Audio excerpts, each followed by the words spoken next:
Welcome into Chatterbox Bengals. I am your host, Stone Shields, and Cincinnati plays a football game tonight, and that certainly is very exciting. We did another preview show yesterday, kind of detailing key players to watch in that ball game. That's up at the channel. Make sure you check that out if you haven't done so already. But kind of going to do another preview video here today. Jay Morrison, who is a fantastic beat writer for the Cincinnati Bengals, covers the Cincinnati Bengals for BengalsTalk.com. He released 5 things that he is going to be watching for in tonight's ball game. I'm going to be breaking down those 5 things here on today's show, as well as my own personal thoughts and opinions around the corner as well. But make sure you guys hit that subscribe button if you haven't done so already at youtube.com/chatterboxsports. It is your one-stop shop for Cincinnati sports coverage right here at the channel. We will have a post-game live show up on the channel. Make sure you guys check that out after the conclusion of tonight's ball game. Craig Sandlin and Reed Mouse will have you covered on that front, and of course the best Reds coverage from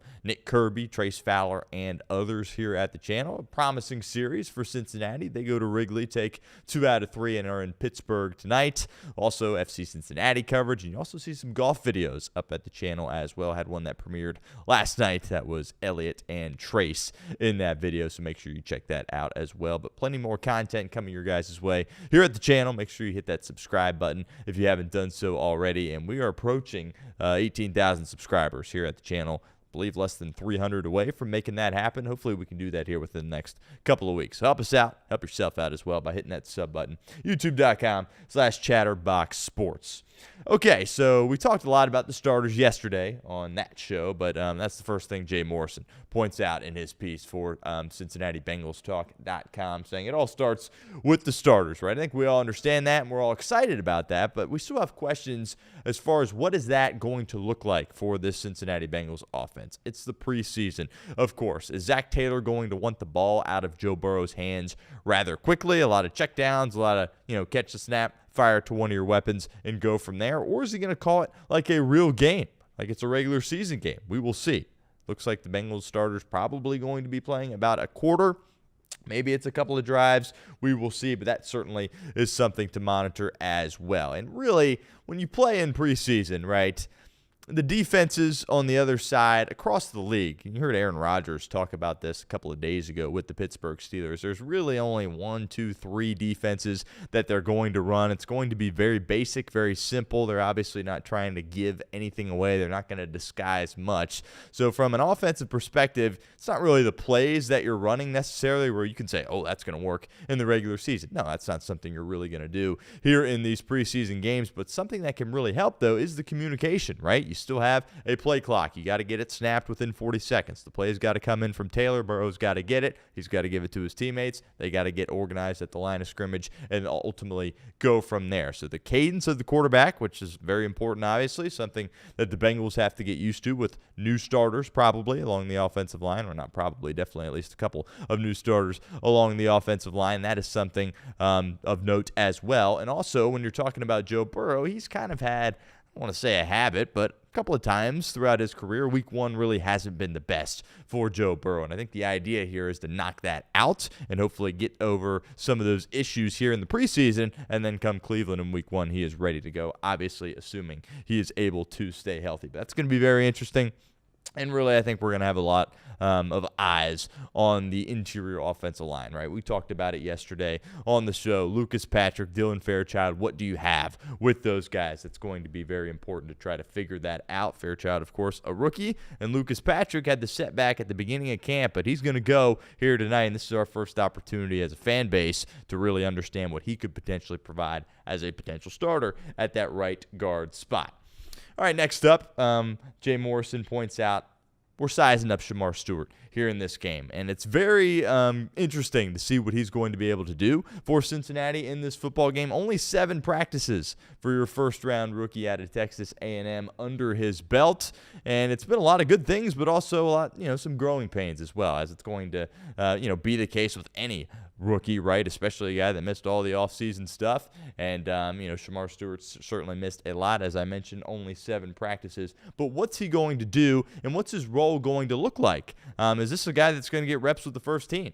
I would imagine he would, right? Considering Trey Hendrickson obviously isn't going to be playing. There's going to be a rotation, of course, along the defensive line. I would assume he's going to get reps with the first team. And then does he also get reps with the second team as well? That will be very interesting to monitor in tonight's ball game.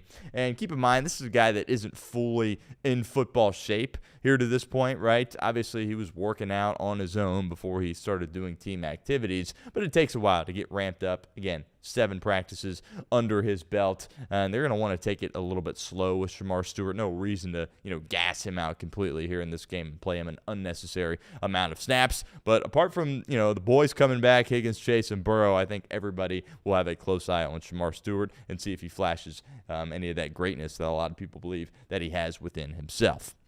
Next, Jay Morrison points out Evan McPherson's makeover. And we didn't talk about McPherson on yesterday's show, but McPherson is a very valuable asset to this football team if he is out there competing and playing like he did when the Bengals went to the Super Bowl in 2021, his rookie year, of course. This was his first year after signing that 3-year, $16.5 million contract.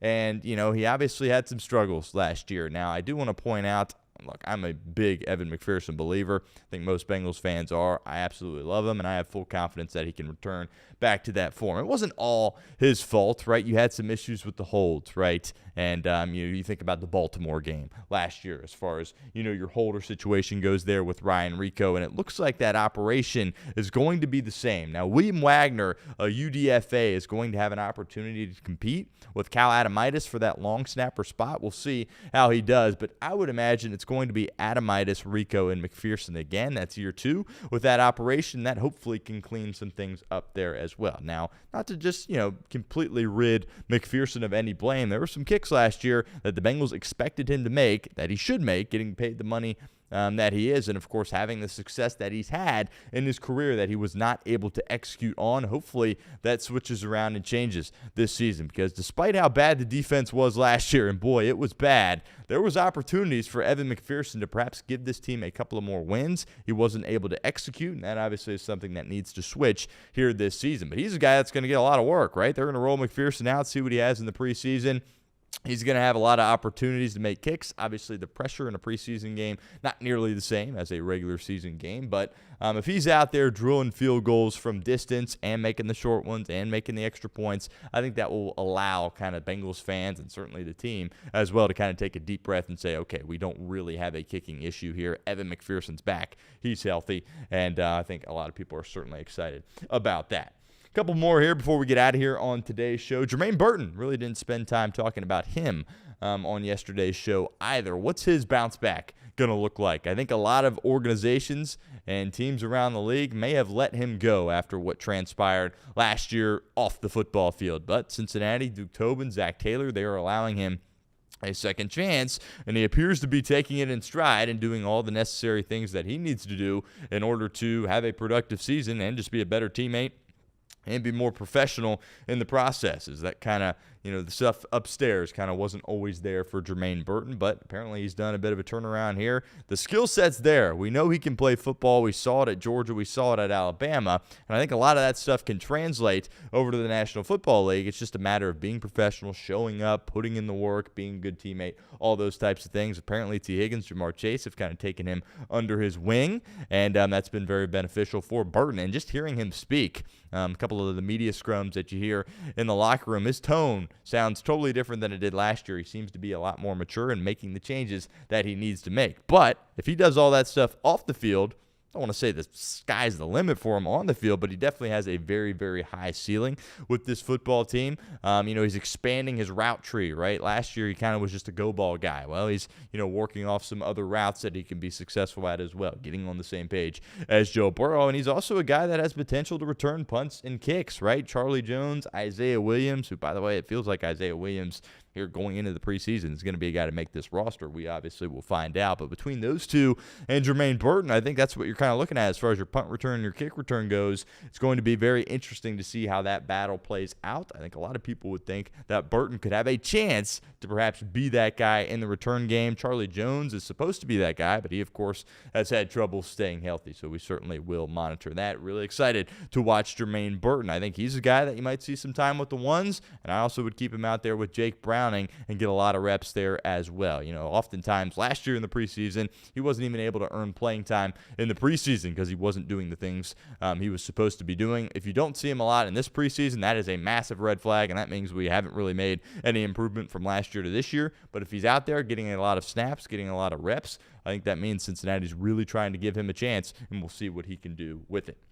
All right, last one from Jay Morrison, of course, BengalsTalk.com, writing down his 5 things that he's got an eye on here tonight in this ball game against the defending Super Bowl champion Philadelphia Eagles. Kind of the carousel at corner, all the uncertainty that resides in that room right now. CTB, Cam Taylor-Britt, and Dax Hill, they're not going to play here tonight, and I think if you're playing Cleveland tonight in Week 1, those would be your starters, Cam Taylor-Britt and Dax Hill. Obviously, injury stuff with CTB, a lot of it's precautionary. They're taking it slow with Dax Hill as well. But I think those would be your 2 guys. Well, Marco Wilson's also not playing tonight with an injury. So you're going to see a lot of DJ Turner, and you're going to see a lot of Josh Newton there as well. And those are going to be guys that need to play well for this football team in the regular season. Whether they are starters or not, they will be depended on and counted on this year. And with the lack of additions in the secondary, the Bengals have kind of rolled the dice on those 2, saying, you know what, they can play good football. We drafted them. We believe we can develop them here with Al Golden,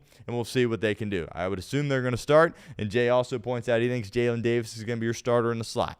Jalen Davis is a little bit, an older guy, right? He's not super young. This was a guy that was once on your active roster, spent some time on your active roster, kind of was a backup there for a little bit for Mike Hilton. He was on the practice squad last year, but he's going to be a guy that has an opportunity here to make this team.